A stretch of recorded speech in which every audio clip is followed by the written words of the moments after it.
Hello students and friends. So class 10th physics में हमारे syllabus में एक चैप्टर होता है करंट इलेक्ट्रिसिटी। और करंट इलेक्ट्रिसिटी में कहा जाता है कि जिसको ओम्स लॉ नहीं आता उसको पूरे चैप्टर में फिर कुछ नहीं आएगा।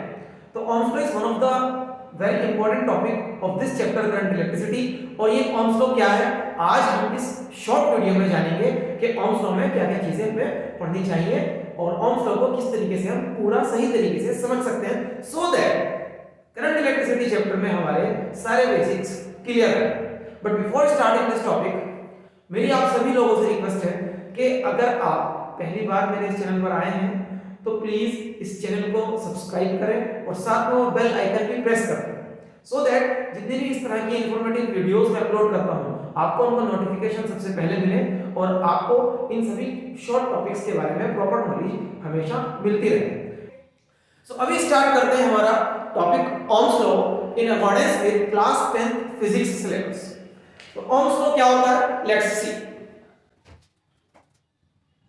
ओम्स लॉ का स्टेटमेंट होता है कि eight constant temperature and other physical conditions, मतलब टेंपरेचर और फिजिकल कंडीशंस कांस्टेंट रहे, टेंपरेचर एंड फिजिकल कंडीशंस। अब फिजिकल कंडीशंस क्या होते हैं ये भी हमें पता होना चाहिए। फिजिकल कंडीशंस का मतलब यहां पर होता है pressure, density etcetera. Pressure density जैसी चीजें ये सब कांस्टेंट होता है। This is very important. अगर टेंपरेचर कांस्टेंट नहीं रहेगा तो remember that Ohm's law valid नहीं रहता फिर। ओके, तो टेंपरेचर का कांस्टेंट होना बहुत जरूरी है, इसलिए टेंपरेचर को अलग से यहां पर स्पेसिफाई किया गया है। Okay, so at constant temperature and other physical conditions remaining constant, current flowing, current का सिंबल होता है कैपिटल आई या I, current flowing through a conductor is directly proportional to the potential difference applied across its ends. Suppose हमारे पास एक conductor है, ये एक कंडक्टर है और इस कंडक्टर के अक्रॉस हमने पोटेंशियल डिफरेंस अप्लाई किया। नाउ पोटेंशियल डिफरेंस अप्लाई करने के लिए वी यूज अ सेल और अ बैटरी। हम एक सेल या बैटरी का यूज करते हैं। तो यहां पर suppose this is my cell, larger plate denotes higher potential, smaller plate denotes lower potential. तो ये वाला एंड हायर पोटेंशियल पर है and this end is at lower potential, so that a potential difference is applied across this conductor. Let the potential difference applied is V। Due to the application of this potential difference across the ends of the conductor, इस conductor में एक current flow करता है और current का direction हमेशा हम लेते हैं from higher potential to lower potential, ये भी याद रखिएगा। The direction of current is taken as from the direction of higher potential to the lower potential in the conductor. Okay, तो यहां पर एक करंट फ्लो करेगा, that current is directly proportional to the potential difference applied. It means जितना ज्यादा potential difference apply करोगे उतना ज्यादा करंट फ्लो करेगा। पोटेंशियल डिफरेंस कम रह जाएगा तो करंट भी कम फ्लो होगा, और अगर पोटेंशियल डिफरेंस को जीरो कर दोगे तो करंट भी फ्लो नहीं होगा। ये करंट डिपेंड करता है potential difference applied across the ends of the conductor पे। This is the statement of Ohm's law, this is known as Ohm's law, इसी को ओम्स लॉ बोलते हैं। अगर आप इसको मैथमेटिकली ये लिख दे, मैथमेटिकली इट इज करेक्ट, ये मैथमेटिकली लिखा जा सकता है। और इस फॉर्मूले के लिए कांस्टेंट ऑफ प्रोपोर्शनैलिटी आता है R is the constant of proportionality over here, where R is constant of proportionality and is known as, and it is known as resistance of the given conductor। इसका नाम होता है resistance, resistance of the given conductor. Now students remember one thing here, जब हम किसी भी फॉर्मूले में प्रोपोर्शनलिटी साइन हटाकर इक्वल टू साइन लाने की कोशिश करते हैं, मतलब उसको उस रिलेशन को एक फॉर्मूला बनाने की कोशिश करते हैं, तो हमें प्रोपोर्शनलिटी कांस्टेंट चाहिए होता है। वो एक्सपेरिमेंट से हमें पता चलता है। तो यहाँ पर प्रोपोर्शनलिटी कांस्टेंट R है इस R का नाम होता है रेजिस्टेंस ऑफ द कंडक्टर। इस कंडक्टर का रेजिस्टेंस, रेजिस्टेंस का मतलब होता है अपोजिशन। किसके लिए अपोजिशन है? रुकावट किसके लिए है? It is opposition to the flow of current. ये करंट के फ्लो में अपोजिशन है। This is opposition to the flow of current. Okay, now this R which is the constant of proportionality over here is independent of V and I। एक बात हमेशा याद रखिएगा कि किसी भी फॉर्मूले का कांस्टेंट ऑफ प्रोपोर्शनलिटी उस फॉर्मूले के बाकी टर्म्स पर डिपेंड नहीं करता, हमेशा याद रखिएगा, तभी तो वो कांस्टेंट ऑफ प्रोपोर्शनलिटी बना। Okay, so this R is independent of, this R is independent of potential difference acting across the ends of the conductor as well as current flowing through this conductor। ये R इन दोनों factors पे depend नहीं करता है। Okay, अब इस resistance की SI unit क्या होगी? SI unit of resistance. इस फॉर्मूले को अगर आप लिख लें V अपॉन I, किस फॉर्मूले को? इस फॉर्मूले को जिसे हमने बोला है Ohm's law. This formula is Ohm's law. आप इसको लिख सकते हैं R is equal to V upon I।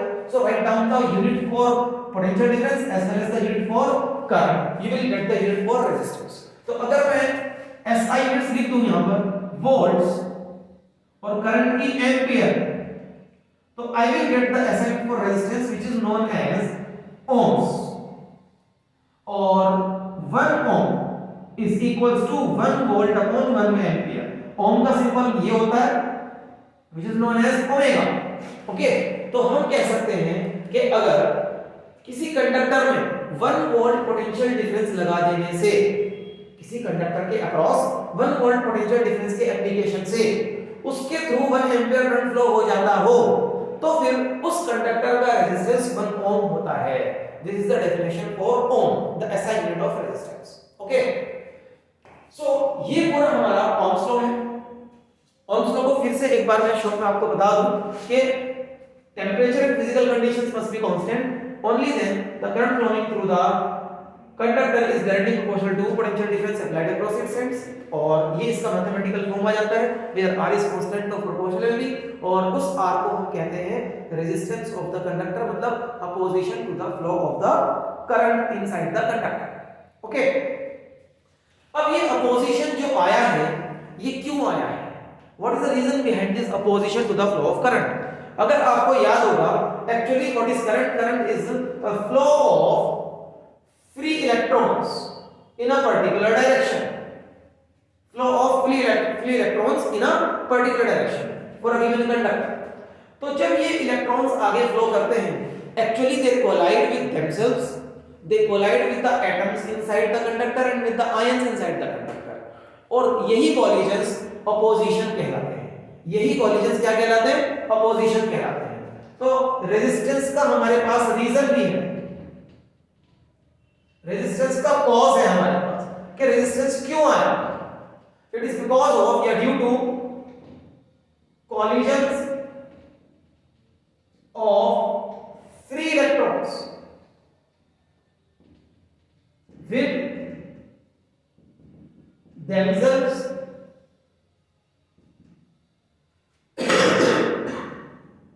with atoms and with ions। This is the reason for the resistance inside any conductor। Okay,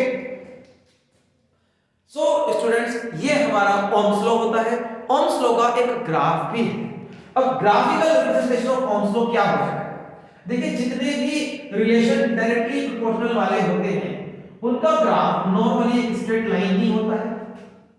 सो अगर आप इसको ग्राफिकली रिप्रेजेंट करेंगे, V and I, y axis पर पोटेंशियल डिफरेंस को plot कर दिया है और x एक्सिस पर करंट को प्लॉट कर दिया है।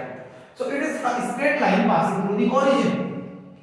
ये ओम्स लॉ का ग्राफ होता है, straight line passing through the origin.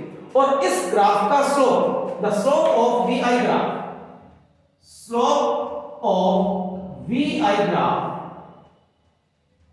represents resistance of the conductor। VI graph का स्लोप कंडक्टर का रेजिस्टेंस बताता है।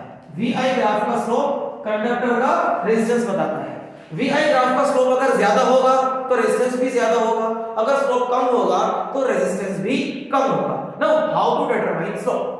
स्लोप किस तरह से डिटरमाइन करते हैं? क्या आपको इस चीज की भी एक अलग वीडियो चाहिए? Then please comment below in the comment box. मैं ये भी आपको बता सकता हूं नेक्स्ट शॉर्ट वीडियो में कि किस तरह से हम किसी भी ग्राफ की स्लोप को फाइंड आउट कर सकते हैं। So students, this is all about the topic of Ohm's law with respect to the syllabus of current electricity for class 10th. Okay, and I hope कि आप बहुत अच्छे से अपना ये चैप्टर करंट इलेक्ट्रिसिटी अपने फाइनल एग्जाम्स के लिए प्रिपेयर कर रहे हैं। और अगर आपको और इस तरह की वीडियोस चाहिए तो आप मुझे कमेंट बॉक्स में बता सकते हैं कि नेक्स्ट वीडियो में कौन से टॉपिक पर बनाऊं जिससे कि आपकी हेल्प की जा सके। So for now bye.